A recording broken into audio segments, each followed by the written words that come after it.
This week on Wealth Track, investors are flocking to passive index funds, especially exchange-traded funds or ETFs. Should you join the migration? How to tell a good ETF from a bad one with index fund experts. ETF.com's Matt Hougan and Northern Trust Matt Peron is next on Consuelo Mac Wealth Track.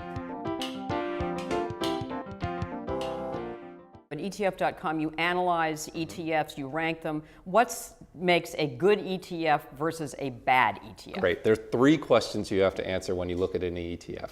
First, you have to ask, is it low cost and does it track its index well? Remember, these are supposed to track exactly on an index, so you want to make sure that the fund company is doing their job. You can find that data at ETF.com or at places like Morningstar. You want to make sure they're liquid because unlike a mutual fund, you have to trade it. And when I say, are they liquid, what I mean is the spread relatively small because you have to pay the spread between the bid and the ask every time you trade. You want to see that certainly be inside 10 cents, 5 cents is better, 1 cent is obviously fantastic. And you look at that when you're evaluating ETFs? Absolutely, yes. We look at the expenses, the tracking, the spread, and then the last thing, which is probably the most important thing, is the actual portfolio. So the biggest mistake people make with ETFs is they say they give exposure to one particular thing. They say they give exposure to technology stocks or China, and they assume that they're all the same. But if you take 2014, for instance, the difference between the best performing China ETF and the worst performing one was over 40%.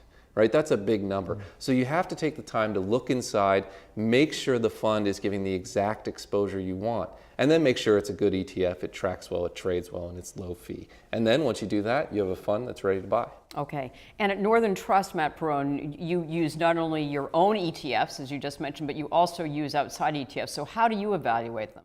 That's right. A lot of the same ways that Matt was speaking about. For our wealth clients, we're going to evaluate the ETF, make sure all the structural issues that Matt mentioned, with an emphasis on the portfolio construction, making sure it's constructed intelligently and it's going to deliver the exposure we want for the clients. And that goes for our own funds as well as the external funds that we use.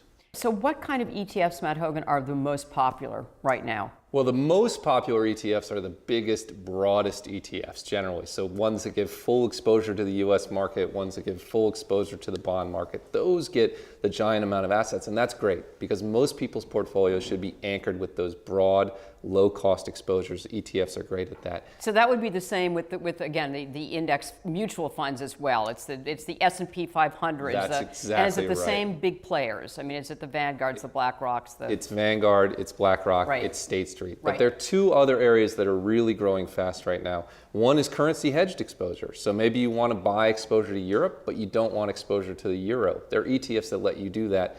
5 years ago, you had to be a big institution to do it. Now, my father can do it in his Schwab account, right? And the other one is smart beta. These are ETFs that take traditional index exposures and tweak them, that try to find a way to outperform the market a little bit. And there's a wide variety of strategies, some great, some not so great, but they're attracting real assets because they give people a low-cost tool that might provide risk-adjusted outperformance against the market. So the smart beta funds, they are not really completely passive. They're not based on a known index, right? These are being created by fund companies. And so the index itself is actively managed when it's how it's put together. They are picking and choosing what securities go into it.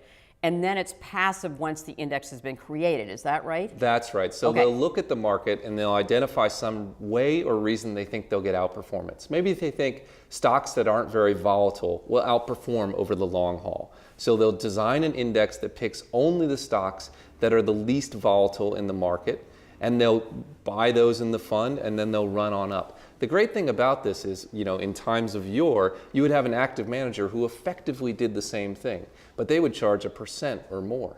Now you can get the same exposure because it's quantitatively designed, it's in an index, you set it, and it's easy to manage for maybe 40 basis points or 30 basis points, less than half the cost. So you get the same kind of result for a third or half the fee. It's a great outcome. Right. And Matt Peron, let's talk about what Northern Trust has been doing for years.